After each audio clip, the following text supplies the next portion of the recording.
Well, great morning. This morning I look like something the cat drug in, and I'm just itching like crazy and swelling here, and of course my swelling there, and my goodness. But the countdown is on for the thyroidectomy and stuff, and hopefully they find out that they're non-cancerous and stuff, but we'll find out what's going on. But the itching of it just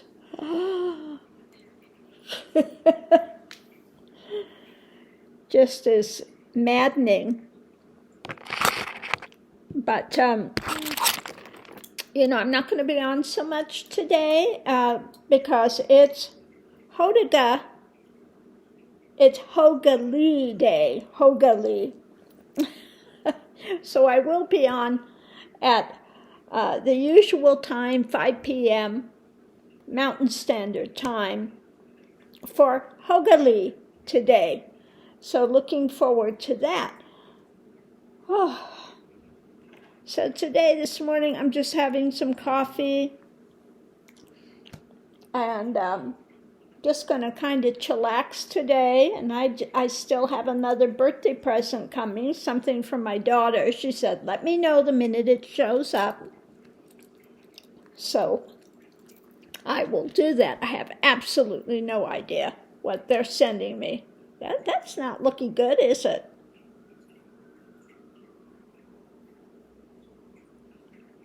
Oh, that's something new. Nice. Anyway, last evening, oh my God, I watched the actual thyroidectomy being done.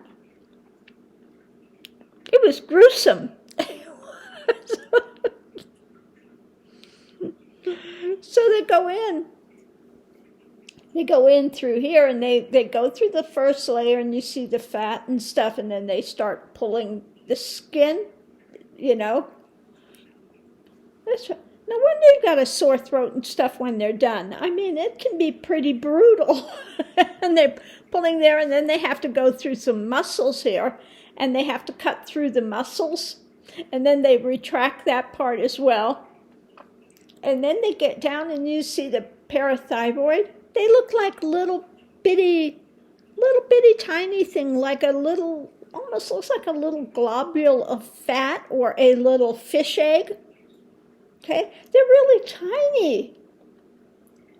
And when you go in there, then you see the kind of the voice box thing, and it looks like, when you have meat and you see that kind of a white string type thing in there. It's like that. And that's your vocal cord. And then you're looking, and right over next to here is this pulsing, and that's your carotid artery. And you're going, oh my God. And then when they're doing it, they're using this instrument that looks like it just cauterizes and just like almost it's like it just vaporizes as it's cutting, and it looks like it's cauterizing everything as they're cutting. It's just really bizarre. But everything is so tight in there, and it doesn't really, so I see why they say you need to really have somebody that does these all the time, because you look in there and everything looks really similar. And you're just going, oh my goodness. So you really need to know what you're doing and what to look for. Because, like I said, everything looks really similar in there. It's not like a big organ that you just, you cut in and you would see it there. It's not that. But yeah, it was pretty gruesome watching that.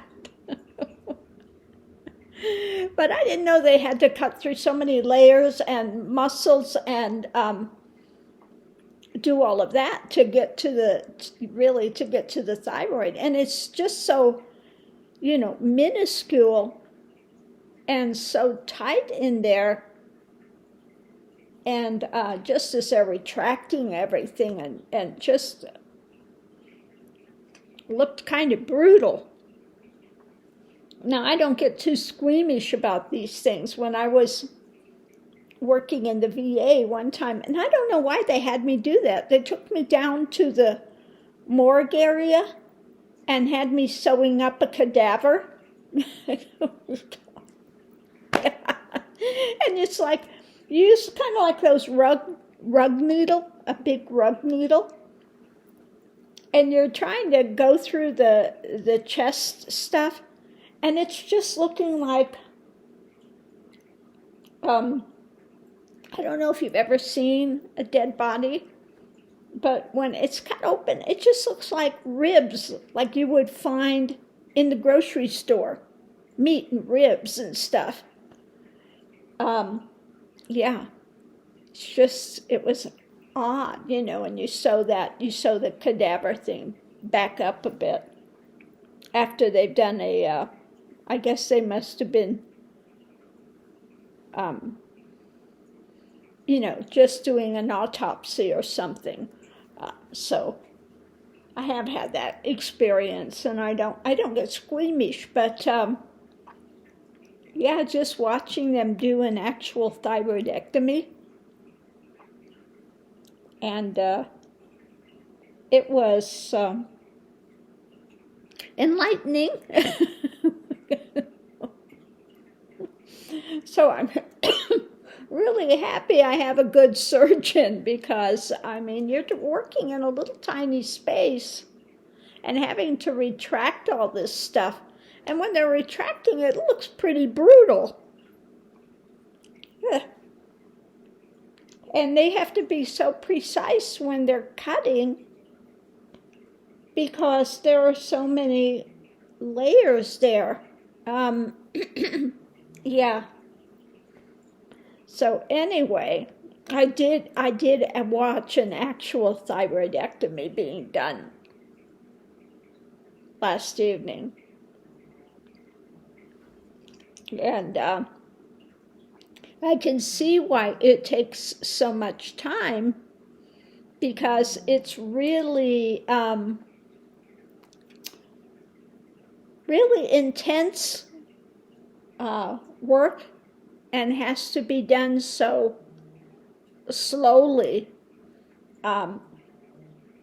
with cutting through and retracting and, not damaging the parathyroid, which, like I said, they were so tiny, and it just looked like a little globule of fat or a little fish egg.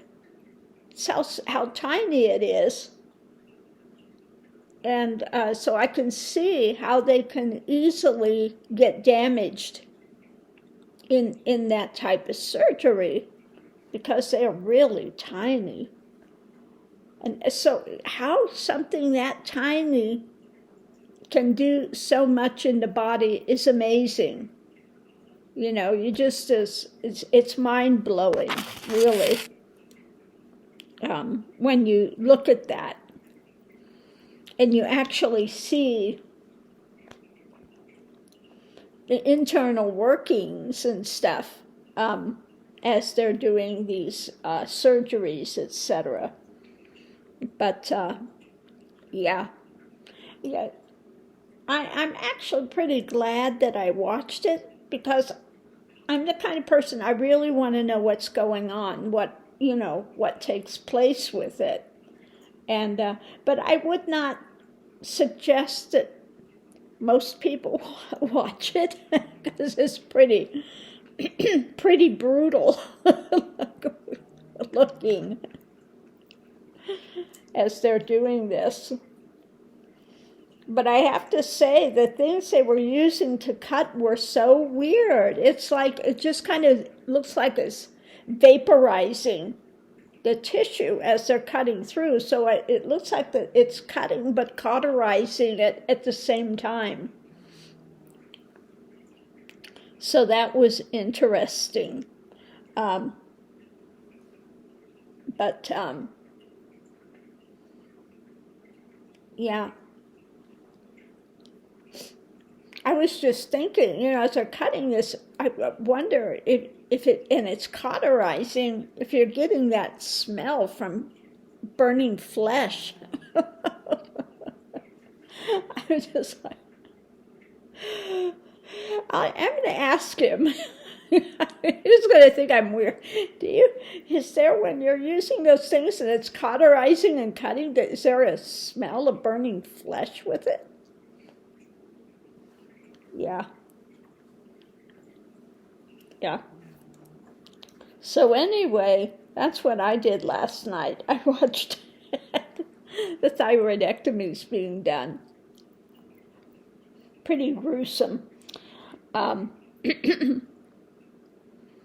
the one thing that was really surprising is that the carotid artery is right there.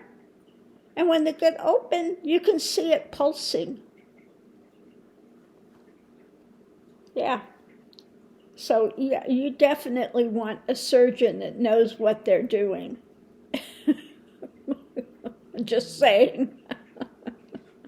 Because they puncture that, man, and you're just going to really, that could be really devastating, if they had something that happened doing that surgery.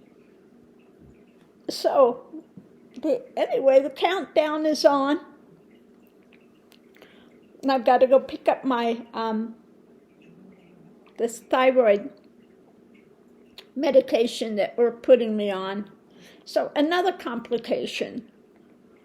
He gave me the thyroid medicine like for 30 days, but if I go pick it up at the outside thing, they'll only give you an emergency thing of 14 days. So I have to try to call him to send to send it into the VA. Now, if I just had them send it into the VA and they mail it to me, I wouldn't get it in time. So I have to,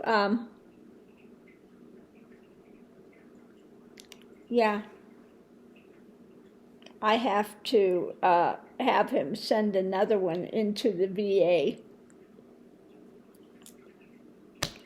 Just crazy. And he's putting me on a very low dosage of it to begin with. Now, most people I've seen, and I've watched a lot of the videos on people that have had the thyroidectomies, and I always hear that they're putting them on 100 milligram to begin with. He's putting me on 75, so that's a very low dosage of it. So, hopefully that's enough, and if it's not, you're going to be feeling very extremely exhausted, and you're going to have some other things happening if you don't have enough thyroid hormone going through. So we'll see.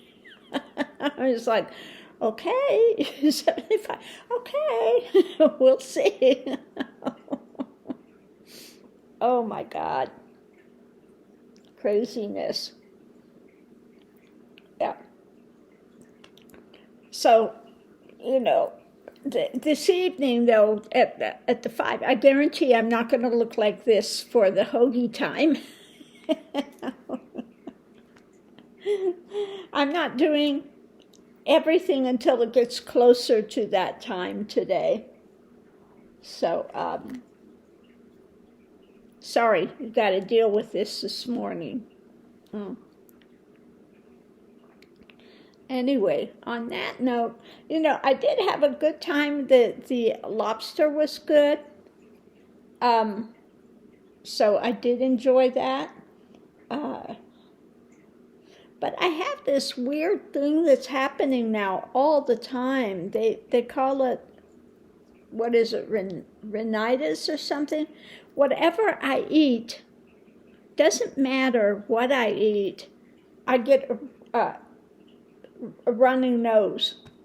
no matter what I eat. Now, some people get it when they have food that's spicy or hot. It doesn't matter what I eat. I get that. It's so annoying. Okay? Every time you eat, you get a runny nose. Oh. Bodies. They're entertaining, if nothing else. So that's another joyful thing that's going on. So why it's starting that, I don't know. But it is what it is.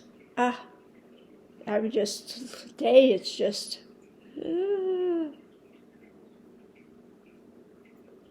yeah, that's just weird. Yeah, it's just this one side. So I don't know what's going on. He'll find out when he does the thyroidectomy if something else is going on in there. I was watching one today, this woman that had, they wound up finding out she had small cell lymphoma. And she was telling them there's something wrong, and the doctors were just like, dismissing her like she's some hypochondriac and stuff. It was really bad. And, she had the one doctor that was saying to go get the biopsy, and they go, no, I don't think you need it, and they refused to do the biopsy. And a number of times. And she had all these symptoms and stuff going on. They finally did the biopsies and found out that she had lymphoma, small cell lymphoma. And I mean, she really, the doctors were so rude to her. Horrible. Yeah, but she finally did get on the right medication, is dealing with it now. But why do they go into that profession if they have no kind of compassion or empathy, or not willing to listen to the patients, etc.? Oh my God, this itching is driving me crazy today. A few more days, and then I'll be over and done with this part of it, and just have to work on healing, which I think goes usually pretty quickly overall. So on that note, I'm going to leave this here, have my coffee, look at YouTube, see if anything else is happening today. Unfortunately, I didn't get the Trump perp walk for my birthday. Would have made it extra special. But we have to wait for this next week coming up here for them to actually come down with the indictment. So on that note, I'm going to leave this here, and I'm going to just kind of chillax here a little bit and have my coffee and get ready for Hoggali time this evening. So we'll see you there. Thanks for tuning in. Much love to all my tribe out there.